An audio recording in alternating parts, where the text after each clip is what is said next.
Sir ఇప్పుడు చెప్పండి sir, Guntur నియోజకవర్గంలో ఎవరికి ఇస్తారని చెప్పేసి అనుకుంటున్నారు?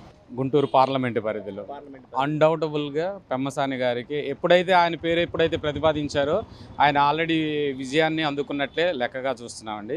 కారణం ఏంటంటే ఆయన ఈ మధ్య ప్రజల్లో మమేక అవడం కానీ, ప్రజల్లో మాట్లాడే విధానం కానీ, ఈ పార్లమెంటు పరిధిలో ఉన్న అన్ని నియోజకవర్గాల యొక్క అభివృద్ధి పైన ఒక విజన్తో ముందుకు వచ్చాడండి.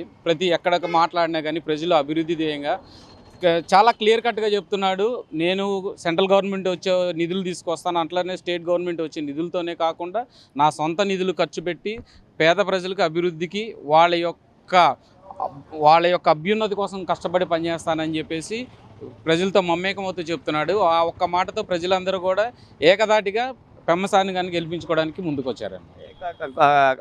కోట్లాది రూపాయల సంపాదన వదులుకొని ప్రజాస్వామ్యం మీద మక్కువతో, తన జన్మభూమి మీద చేయడం మక్కువతో పెమ్మసాని గారు వచ్చారు. దీని పక్కన ఇక్కడ లోకల్గా ఉన్న మీ యొక్క రెస్పాన్స్ ఎలా ఉంది? అవునండి, పెమ్మసాని గారు గతంలో కూడా ఇప్పుడు అంటే ఈరోజు కొత్తగా ఏదో రెడీమేడ్గా అయితే రాలేదు.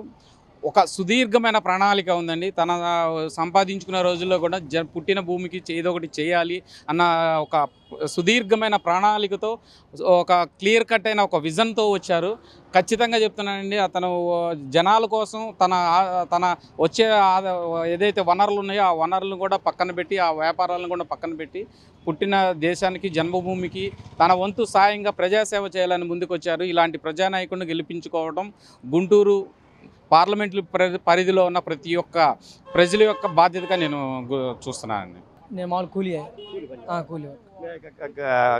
ఇప్పుడు గుంటూరు నియోజకవర్గంలో పెమ్మసాని గారు గెలవబోతున్నారా? పెమ్మసాని అనేది తుఫాన్ హెచ్చరిక అండి. ఆ తుఫాన్ హెచ్చరికకి ఎవరు అడ్డొచ్చినా కానీ తలా దొంగలు అయిపోయి ఎగిరిపోతారండి. అది పార్టీ క్యాండిడేట్లు మార్చినా ఎవరు మార్చినా ఆయన విజయానికి అడ్డు అనేది లేదు. అదొక తుఫాన్ హెచ్చరిక లాంటిది. పెమ్మసాని అనేది తుఫాన్ హెచ్చరిక.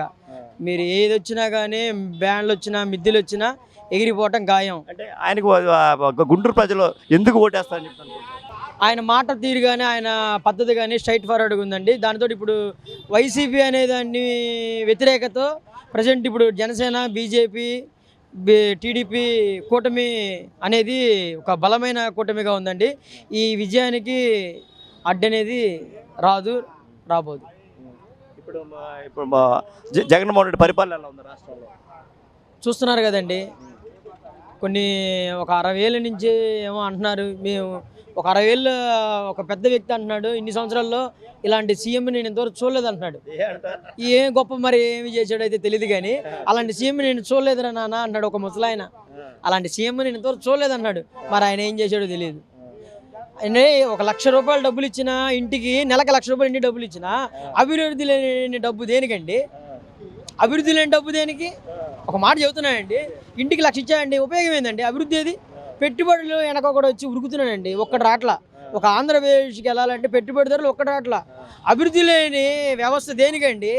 నువ్వు ఎన్ని డబ్బులు ఇచ్చినా అభివృద్ధి లేని వ్యవస్థ దేనికి? దాని గురించి మర్చిపోయానండి. ఏంటన్నా యువతకి ఉపాధి అనేది, యువతకి ఉద్యోగం అనేది, ఇంకా ఏదైనా డెవలప్మెంట్ అనేది, ఒక అమరావతి రాజధాని అనేది, ఇంకా ఎన్ని ఒక కళ. జగన్మోహన్ రెడ్డికి ఒక కళ. ఇప్పుడు చంద్రబాబు నాయుడు గారు వస్తారు, ఈయన వస్తే మంచి చేస్తారంటే మంచి చేస్తారని అనుకుంటున్నామండి. ఇంతకుముందు సీనియారిటీ అనుభవం మీద కొద్దిగా హైదరాబాద్ డెవలప్ చేశాడు. దాంతో ఎంతో పోల్చుకుంటే చంద్రబాబు కొద్దిగా బెటర్, అంతే. ఎంతో పోల్చుకుంటే చంద్రబాబు బెటరు. దాంతో జనసేన కూటమి ఉంది కాబట్టి మాకు కొద్దిగా ఇంట్రెస్ట్, అంతే. మేము ఒక జన సైనికుడిని, నేను జనసేన అభిమానిని. ఆయన కూటమి ఉంది కాబట్టి మేము టీడీపీకి మద్దతు ఇస్తామండి. పెమ్మసాని విజయాన్ని ఏ నాయకుడు వచ్చినా, ఏ క్యాండిడేట్ మార్చినా ఆయన ఒక తుఫాన్ హెచ్చరిక లాంటాడు. పెమ్మసాని మీద దాదాపు ఒక 3 అభ్యర్థులకు మార్చినట్టున్నారు. 3 కాదండి, ఆయన ఊపి చూసి 30 మంది మారుతారండి. 3 కాదు, 30 మంది మారుతారు. ఎందుకంటే చూసాకండి, అదొక తట్టుకోలేదు. అది 360 ఎటన్నా ఆడతాడు. ఇంకా అదండి సార్. గుంటూరులో ఎంపీగా ఎవరు గెలుస్తారనుకుంటున్నారు? మళ్ళా అది మన చంద్రశేఖర్ గారు, పెమ్మసాని చంద్రశేఖర్, బుర్రిపాలెం బుల్లేడు, పెమ్మసాని చంద్రశేఖర్ గారు. ఆయనే బుర్రిపాలెం కాదండి, బుర్రిపాలెం బుల్లేడు. ఆంధ్ర విశ్వవిఖ్యాత నటసార్వభౌమ నందమూరి తారక రామారావు స్థాపించిన పార్టీకి ఏకైక వీరుడు బుర్రిపాలెం బుల్లుడు మన పెంబసాని చంద్రశేఖర్ గారు. ఇప్పుడు ఆయనకే ఓటు దేనికి వేస్తారని చెప్పి అనుకుంటున్నారు? సైకిల్ కండి కన్ఫామ్. అంటే అది ఎందుకు వేస్తారని చెప్పి అనుకుంటున్నారు? అంటే గత ప్రభుత్వ పరిపాలన ఎలా ఉందనుకుంటున్నారు? ఇప్పుడు ప్రభుత్వ పరిపాలన ఏం బాగలేదండి, శూన్యం, వేస్ట్. అందుకని అంతేకండి, పిల్లలకు ఉద్యోగాలు లేక బాధపడుతున్నారు, కార్మికులకు ఇసుక లేదు, వాళ్ళు ఇబ్బంది పడుతున్నారు, కరెంటు ఛార్జీలు పెరిగినాయి, అన్నీ పెరిగినాయి, కరెంటు ఛార్జీలు పెరిగినాయి, గ్యాస్ పెరిగిపోయింది.